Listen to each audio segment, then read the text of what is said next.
What an incredible team we have here. Look at this lineup of caucus members. Everybody, take a leg popped up. We've got Tamara Jensen. Mark Dalton. Thank you, Mark. Super Bill. Here are the people who did all the hard work. First of all, Rachel Enns. Give Rachel a round of applause. Jim Piggott. I just had some candidates here. Where's Indy? Andy, get up here. Indy Dumpy. Mary Rockford. There's Mary. Good to see you again. Am I missing anyone else? Where's Ian? Oh, there's Ian. Ian Robin, good to see you. Give him a round of applause.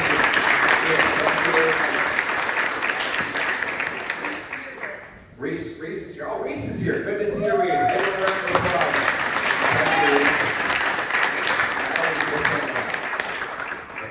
Great to be back in beautiful BC, the place that we used to invade as often as possible. When we were kids in Alberta, we would drive with our folks on long, winding road trips to see beautiful British Columbia and partake in the beautiful lakes, the mountains, and everything else. You know, Albertans are that alien species that raid and invade your province twice a year, in the winter and in the summer. And we're not around very much in the shoulder seasons, but of course Albertans spend a lot of money in BC. And of course we have a lot of conservative supporters here in beautiful British Columbia.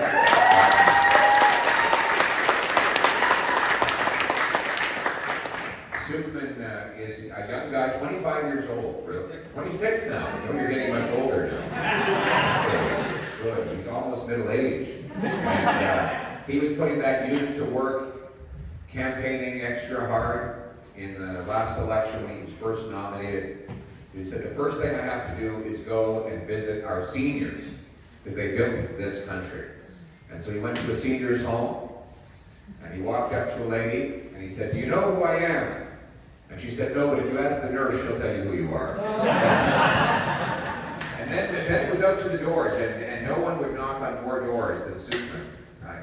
The problem we had, though, was that he wouldn't stop, even when the sun went down. And one day in particular, he was out late. It was well after 9:30, and the team said, okay, you're going to have to stop, or you're going to cost us more votes than you're winning us. And Suitman said, no, the people of my community love their country more than their sleep. I'm going to keep knocking.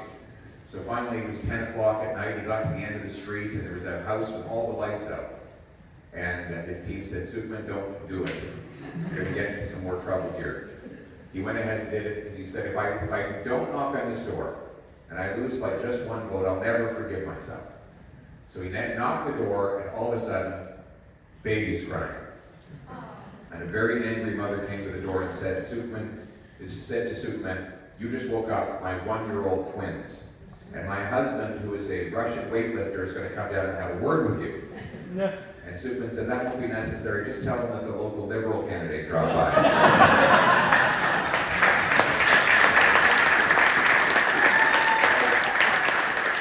We are here today to say thank you. Thank you to all of you who stuffed the envelopes, pounded the lawn signs, spread the message online, helped build our policies, support our candidates, win the nominations, all of that intensive work that you did, one door after another. That was the reason why we were able to add 2.5 million votes, 25 additional seats, and come within a whisker of forming government in the last election. We're here to say thank you for all of that hard work and tell you that we need you to do it again. We were about 30,000 votes properly distributed from winning a majority government in the last election. The difference, therefore, is going to be our ground game, but it is also going to be our policy agenda. As you know, we've been winning every single policy debate there is on inflation, carbon taxes, natural resources, crime, drugs. Our agenda is the prevailing one. Now, the Liberals go through 3 stages of denial when it comes to our conservative policies. First, they say the Conservatives have no policies. It's all slogans. And then they say, the conservative policies are very scary. And then they say, finally, we agree with all the conservative policies and we're going to make them ours.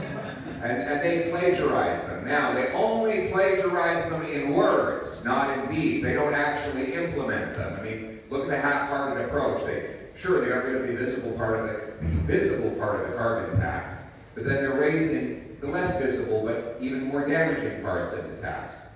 They say they want to control spending, which we have been saying for years, but instead, their recent Liberal deficit is actually twice as big now as it was under Justin Trudeau.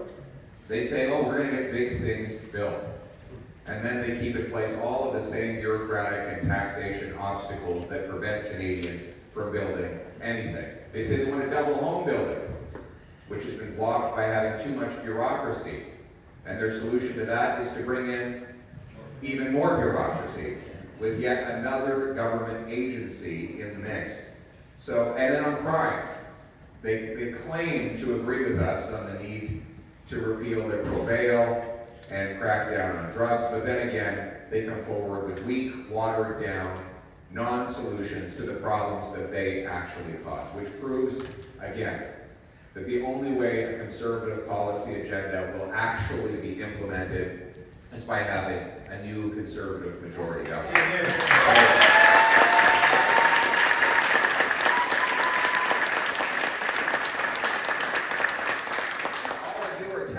Designing that policy agenda.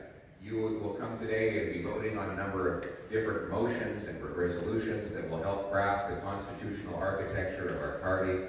And I hope you'll do some policy as well. You're doing policy motions today or just constitution? We're committed. You're already done? Yeah, we selected our 2 regional priorities for BC. Wow, are they good? They are. What are they? Here we go, guys. The Drum roll, please. The winner with the most votes at all 4 policy meetings, with 192 votes by delegates, was Kelowna Drug and Substance Abuse Policy 1107. Okay. And our second highest vote total, those are my far away ones, with 157 votes, was also Kelowna, the Family Violence Policy 1111. Wow. I'm expecting Tracy Gray to congratulate her. Oh, that's But great. family violence needs co-sponsors. So EDAs, when you get home, click that co-sponsor button on Ideas Lab and get family violence one over the finish line. That's fantastic. Well, those sound like very important policies combating family and intimate partner violence. In addition to that, we have to end the drug scourge that has killed 50,000 of our people, the largest share by proportion right here in British Columbia. We know what we have to do. We have to get people into treatment and recovery towards total abstinence from drugs, no more handing out narcotics, no more legalization, and then of course lock up the drug kingpins, give them life sentences for dealing the fentanyl poison. That's what we need to get done, and I know that you're all part of that.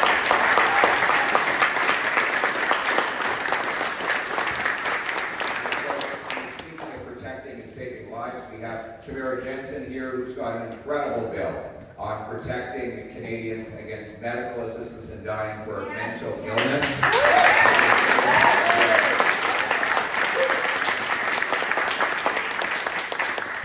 But we as MPs draw inspiration from all of you, from your ideas, your energy, your advocacy. We all still share the same mission, which is to restore the country that we knew and still love. A country where hard work actually pays off, where you keep more of your paycheck after taxes, and where those dollars preserve their purchasing power through sound money. A country with balanced budgets, small government, free enterprise to allow for maximum prosperity, a country that rewards hard work and success, gives our young people jobs, homes, and hope. A country where you're safe in your streets, where criminals are locked securely behind bars, where immigration is carefully controlled to put our country and its interests first.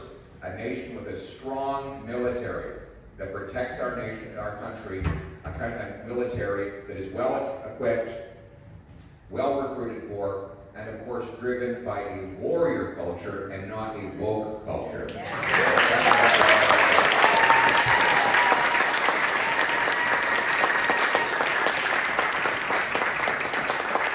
Everywhere I go, the people tell us that we are their final hope for this country. Countless young people tell me they're looking at moving out of Canada unless we're able to secure victory and restore the promise that their parents enjoyed and the generations before sacrificed to make happen.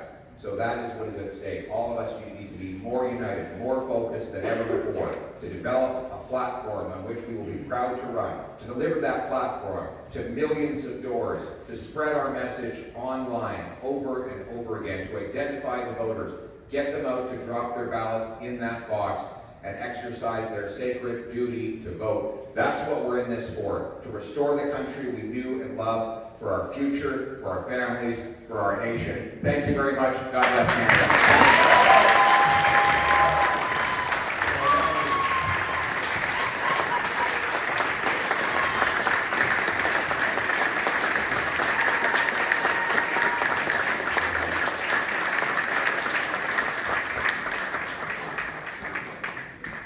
Thank you very much, Pierre. And just want to encourage everybody, I see there's a lot of cameras out there, post it on social